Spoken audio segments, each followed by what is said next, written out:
What's up, and welcome back to Rumor Has It Official. Let's get straight into talking about 90 Day Fiance. This is part 2 of season 7, episode 13. And the title of this episode is Can I Get a Witness? Let's start off with Angela and Michael. So Angela says that after the dinner with Michael's family, she's opened up her mind to listening more rather than always responding or talking. Wow, that's different because the Angela we know, she never lets Michael get a word in. She always has to have the last say, the first say, the last say. She just always has to be the one talking. So that was something, but we want to see her actually do it. So Michael takes Angela to get more information about the process of marriage registry. And Michael, he seems to believe that Angela getting married to him in Nigeria will speed things up for him to get to America. Now, I'm not so sure about that. Comment down below and let me know your thoughts. I think it'll be the same process, whether it'll take the same time, whether he got married, if they went ahead and got married in Nigeria, or if they waited and got married in America. Angela agrees to get the process going after they talk to the officiant. She decides to get the process going so that they could get married in Nigeria. So we'll see about that. Now, we know photos have already surfaced that they are already married. And I'm wondering, I think by the looks of the photos, they probably were in Nigeria. So looks like that did happen. Let's move on to Michael and Juliana. So Michael drops the kids off to Sarah and they start to talk about the wedding. How lovely it was, how nice it was. And Sarah even kind of compares their wedding day to Michael and Juliana's wedding day, which was kind of weird, but that's the dynamic of their relationship. So Sarah then she brings up the prenup, and Michael tells her that he decided not to go through with it because it made Juliana very upset. He goes on to say that he believes in love and he feels like it put too much of a strain and also put Juliana in a bad space. So Michael tells Sarah that the kids will be fine and he is not worried, which by the look on Sarah's face, she can't force him to do anything, but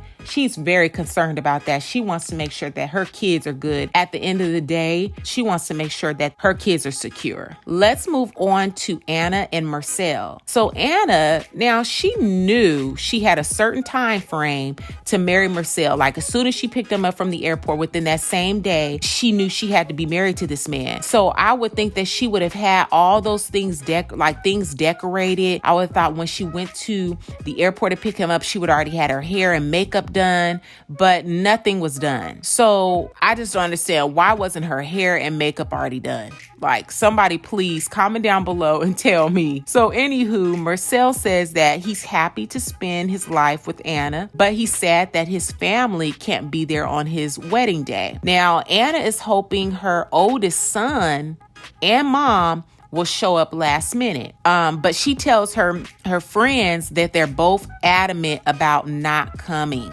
So Mursel sees Anna before she walks down the aisle, and it's because he wants to put a red ribbon around her dress as a Turkish tradition. So moving on, it's time for them to get married, and Anna's two boys, they walk her down the aisle in the place of Joey, her oldest, because he was supposed to walk his mom down the aisle. Now, we know, again, Joey decided not to come. He decided not to show. And he was serious about that because Joey did not show up. So Anna and Mursel seemed to be happy as they were surrounded by some of Anna's friends and family. Comment down below and let me know what you thought about their wedding. Let's move on to Angela and Michael. So Angela is leaving to go back home, and she says that the hardest part is breaking the news that she plans on marrying Michael in Nigeria to her family. Now, in order for this to happen, Angela also needs a witness from the States to come to Nigeria to witness this wedding. Now, Michael gives Angela a gift at the airport before she leaves for her flight. And he gifts her with a necklace that says his name, and then he has one that says Angela's name. He says that if Angela comes back to Nigeria and they don't get married, it may be the end for them.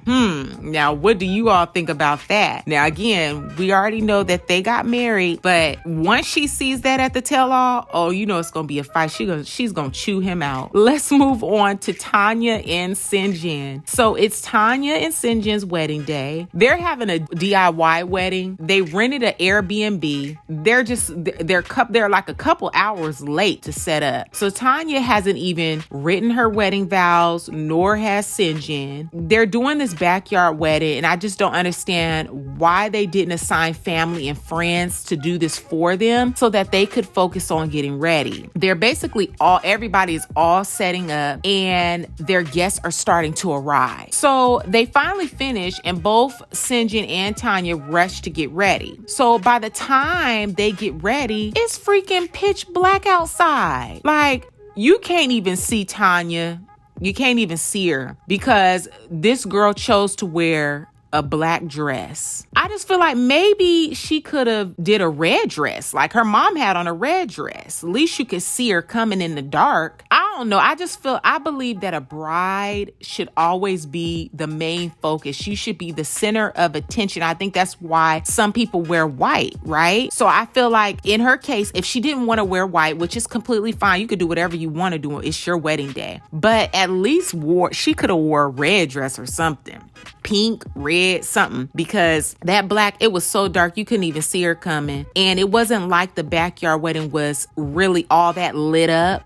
It just, I don't know. Now, who thought Tania and Syngin having a tattoo artist on deck was too much? Like, I've seen it done before where some couples get tattoos on their ring finger instead of like getting the actual ring. But I guess it just threw me off when the tattoo artist just popped out of nowhere, plopped the chairs down, plopped the table down, and out of nowhere just started tattooing them during their wedding ceremony. Comment down below and let me know your thoughts on that. I mean, did you feel like it was unique? I've never seen that done before. That's kind of crazy. Like I said, I've seen people get a tattoo of like the initial of their significant other in the place of a ring, but not at the actual wedding ceremony. So that was kind of crazy. Let's move on to Robert and Annie. So Robert and Bryson arrived to the church, and they too have such a late ceremony. I don't know what was up with everybody just being behind and late. I feel like if you say your wedding is at 2:00 and it don't start till 5, I'm out. I'm going to send you a card and a gift and I'm out. Like, that's so rude and inconsiderate of other people's time. All these late ceremonies. Wow. So Bryson walks Annie down the aisle. I thought he was just so cute in his little suit. I mean, his little braids. I mean, he is just so cute. Such a cute little boy. So Bryson, like I said, he walks Annie down the aisle, and you can tell that Robert is scared out of his mind. Okay. When the officiant says, "Is there anyone who thinks that these two shouldn't wed?" It was something along those lines. Robert says he has something to say. And I'm like, oh Lord, because the way they were playing this up, they were only showing us a little clip. And I'm like, this dude bet not. Like, he bet not do this girl like this and tell her that he can't go through with this wedding. So he proceeds to say that he can't do this right now. And then he gets on his knee and gives her a ring. And the ring was very beautiful ring. And Annie and Robert both share heartfelt tears. In the end, they end up tying the knot. I feel like in that moment, it was very sincere, very genuine. This is what I feel. I don't know. You all comment down below. Let me know your thoughts on this. But I thought it was very genuine, sincere. And it was like right then and there, I said, wow, they really do love each other. At this ceremony, in that moment, them both crying, snot dripping from their nose. I just thought, wow, they really do love each other. I don't know. You all comment down below and let me know your thoughts. So that is it for season 7 of 90 Day Fiance. That was the season finale. Again, this was 90 Day Fiance season 7.